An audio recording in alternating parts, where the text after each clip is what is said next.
So I use the Canon 5D Mark IV, brilliant camera. I've been using it for about 2 years. I've got 2 of them and it's really a beast. Some of you might ask, am I switching to mirrorless? And the answer will be, I would really like to. I almost switched to the EOS R last year. The reason I didn't is I'm quite frantic about shooting to 2 memory cards when shooting a wedding, because it gives me that peace of mind once I leave a wedding that I already have a backup. So with that said, that is point number 1, and setting number 1 is I shoot to 2 memory cards. And unfortunately, the EOS R only has 1 memory card slot, and it's the only reason I didn't buy it, because I believe the EOS R is a better camera than the 5D Mark IV. The focusing system and low light capabilities on the EOS R is absolutely mind-blowing. Now, you know that the EOS R5 and R6 has just been launched, and it looks like 2 beasts, and I would love to get my hands on them. That said, the price point of the EOS R5 as a South African photographer is a bit on the high side, and we'll see in the future whether or not I go about getting those. For now, I'll stick to my 5D Mark IVs. But let's get to the settings, and as I said, setting number 1 on the screen of the 5D Mark IV is the 2 memory card slots, and I shoot to both of them RAW. I don't shoot JPEG and RAW, I shoot RAW to both of them. The downside of it is, yes, it slows down the camera quite a bit, especially with the burst. If the couple comes down the confetti, my camera runs out of space on the memory card or read-write speed, and therefore my burst is a bit smaller.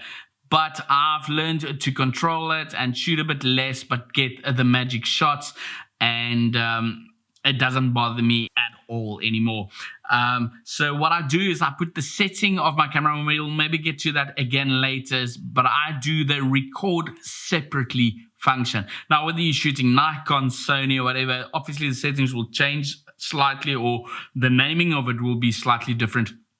Same principle, shoot RAW to both and record them separately so that you walk away from the wedding with a backup. So what I will do is I'll leave my SD card, the SD card that's in here, I'll leave that in the camera, and then the CF card goes into a pouch in my pocket. So when I maybe go home and I get out for a coffee and they rob my car or they rob me, then the backup is already separated. Getting to the next setting would be the beep.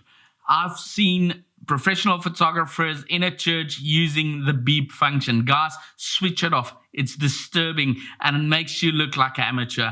Switch off the beep function. If you want to know whether or not your photo is in focus, check the red blink in the viewfinder, or just trust your gear, or shoot multiple shots, but switch off the beep sound. If we go to the next one, would be white balance. White balance is something people also ask me a lot about. What is my white balance settings? Now guys, 99% of the time I shoot on auto white balance. Having a gray card at a shoot or at a wedding, or setting your white balance manually as a photographer, it's a really daunting task. I understand when you're doing video that you want the white balance very accurate, but as a photographer, you've got the luxury when shooting RAW to get auto white balance and change it in Lightroom. So for me, I shoot auto white balance. The only time I would use Kelvin, in other words, manual auto or manual white balance, is when it's the reception at night. I would then go to Kelvin, and you can see here on the screen, if I go to Kelvin and I move the Kelvin up or down, say 3,200 or 2,800 for an orange ceiling or thatch roof. If it's a white place, then maybe I'll still shoot auto white balance. It really depends on the color that I want to get. So sometimes when you shoot off a yellow ceiling, you're not sure whether the color will be correct or not, and therefore I then choose the Kelvin. If I see I cannot fix it with manual Kelvin, I'll then maybe opt for off-camera flash which will then directly point to my subject from a maybe 45 angle or backlit or whatever the case, because then I know the surroundings will give me a cast that I cannot fix in Lightroom. But that hardly ever happens, so I just go manual Kelvin, say 2800 or 3200 Kelvin, bounce the light off the yellow or ceiling or thatch roof, and get the pretty much okay color, and then fix the rest in Lightroom. So that works a charm, guys. The next thing you can look at is picture styles. I know some people talk about picture styles and what it should be and what it shouldn't be. Guys, when you shoot RAW, the picture style does not influence your photo at all. It only affects the JPEG that the LCD is showing you, but it does not affect the RAW file. So it doesn't really matter what that picture style is at. You can put it whatever you like. I put it on neutral because it gives me a good idea on the LCD of what I'm seeing.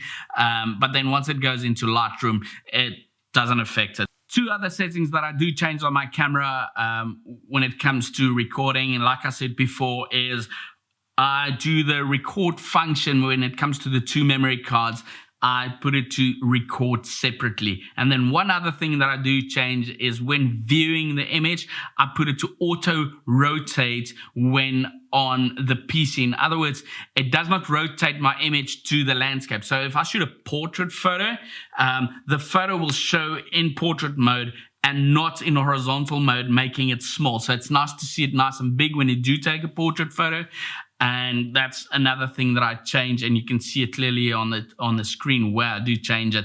And the same would be for Sony or Nikon or Fuji to change that to portrait mode. So one last thing I would change would be the LCD brightness. I put it on manual and not auto, and I put it on manual setting number 5. Now on your Nikon or Sony or Fuji, that might differ, but it's important that you do change it to suit your eye. And I know on my 5D Mark IV, setting number 5 works like a charm.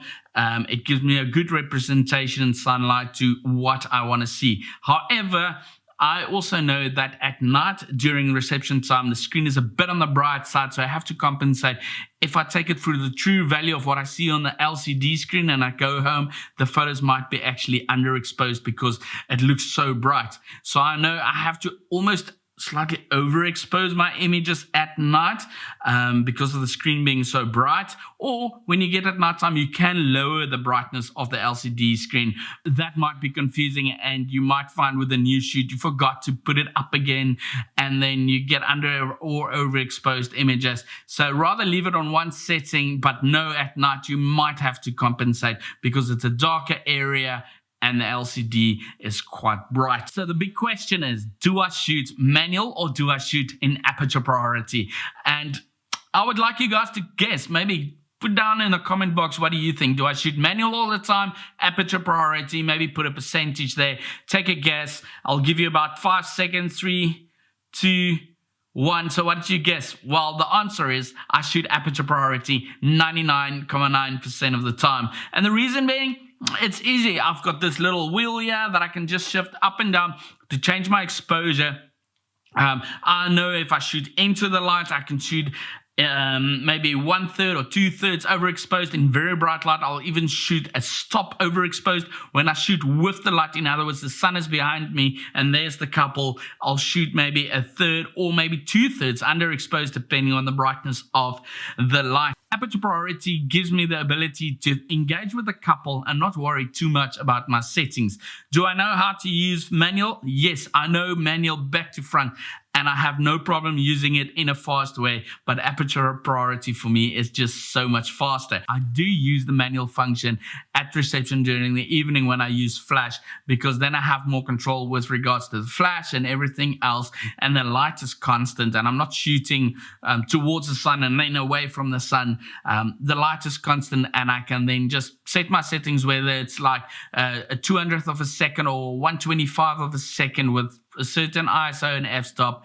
I then use manual. But during the day, even when the bride is getting dressed, I'll use aperture priority because it's so much faster, and I've learned what works for me with regards to the exposure compensation. That is obviously the little graph that it gives you here, and you can see it on my screen, the little graph, and you can move that graph up and down to change your exposure. And aperture priority is all about the f-stop. So you choose the aperture you want to use, whether it's 1.4 or f11, you dial that in, and all you then have to do is up and down the exposure on the graph, or then the exposure evaluation. That said, one thing that you need to be careful of shooting aperture priority is to watch your shutter speed, because now the camera sets your shutter speed automatically, and let's say you're shooting at f8 for some reason and you overexpose slightly because you're shooting into the light, your shutter speed might drop to a 25th or 60th of a second, and your photo might be blurry if you shoot at 85 or 105 or 135 or even a 200 millimeter lens. So be careful of that and make sure your shutter speed stays above a certain amount depending on the focal length you are using. And an easy way obviously to change that is to up your ISO. So if you see your shutter speed is dropping quite a bit, just up that ISO and you can still shoot at the desired exposure that you want. So the downside of it, you have to keep your eye on the shutter speed. But other than that, it makes your life so much easier, and there's no reason that you need to be shy about the fact that you're shooting aperture priority. It doesn't make you less of a pro. I know a lot of pros that use aperture priority. It's only when you really get into controlled environments that manual really becomes your friend. That said, I know people who shoot manual all the time at weddings, and that's perfectly fine. There's no right or wrong. I just find it easier to use aperture priority. If the camera is clever enough to do the job for me, well, then let the camera do the job. So one or two other things that is important for me as a photographer is the metering mode is one. I shoot evaluative metering and not spot metering.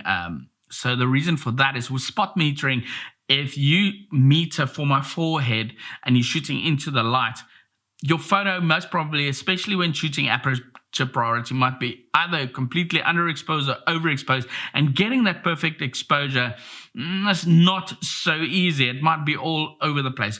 Whereas we use evaluative metering, it means it meters the whole image. It then gives you a triple representation and an easier representation of what your exposure would be like. So I use evaluative metering all the time. Another thing would be to use continuous focus. On Canon side, it's AI focus, but continuous focusing with the focus motor of your lens. And the reason for that is that I shoot at wide apertures, 1.4, f2, f2.8. And if the subject moves just a bit and I've got a one-shot lock focus and somebody just moves a bit, that focus is off. Whilst when the camera is hunting the whole time for the focus, my chances are that I'm going to get a sharp focus on the eye so much better. Again, at night during reception, maybe during the speeches when it's really dark and the camera battles to find the focus, I would put the camera on one-shot focus to use the auto assist beam or the focus assist beam of the flash to get that focus. Because I don't know if you know it, if your continuous focus of the camera is on, it means that the flash won't fire that infrared beam. So switch off the continuous focus and put your camera on one shot focus, and then that infrared beam will be firing. I'm not sure whether it's the same on Sony and Canon, was on Sony and Nikon, but I know in Canon's case, you have to put your camera on one shot to be able to fire the auto assist beam of your flash. And that will then result in sharper images. You might have to shoot 3 or 4 shots because, again, if you shoot at a big aperture and people moving like this while speeching, you might get a soft shot or two. So be careful of that. Make sure to lock and fire to get those sharp shots. And the last thing is to get your camera on the fastest burst mode it can go. If you can shoot 8 frames per second or 20 frames per second, to use that to your advantage. The more you shoot, the more you have chances. And I know there's a lot of people that has something against spray and fire, or fire and spray, whatever they call it. I shoot a lot because I want tack sharp images. And it's about micro expressions for me. When I shoot a scene, let's say a bride and groom is kissing and there's a laugh, I want maybe 15 shots of what's happening there, so that when I get home, I can actually choose the best mouth position or micro expression, the most intimate moment within that, because one or two of the photos might not be that flattering for the bride or the groom, or the one position just look better than the other. And if I have 15 options to choose from, I can get the best shot from that. That was a really quick video of just the basic settings that I use. You might ask, but what about the autofocus settings of your camera? I use it in default mode. I didn't change it at all. I use it as a default. I didn't change much at all on the rest of the camera. On the video side, I do change a couple of things, but photography wise, what I told you guys now is what I use and change. And I hope it helps you a bit. Maybe you're an amateur getting into the market. Maybe you're a pro and been in the market for quite a while, and this might also help you. Even if it helps you just on one little thing, I'll be happy to hear about it. If you liked the video, please click on the thumbs up, leave a comment down below. And if you haven't subscribed yet, guys, please subscribe. Click on the notification button so you will get an email when I post a new video. And I'll see you in the next one. Cheers.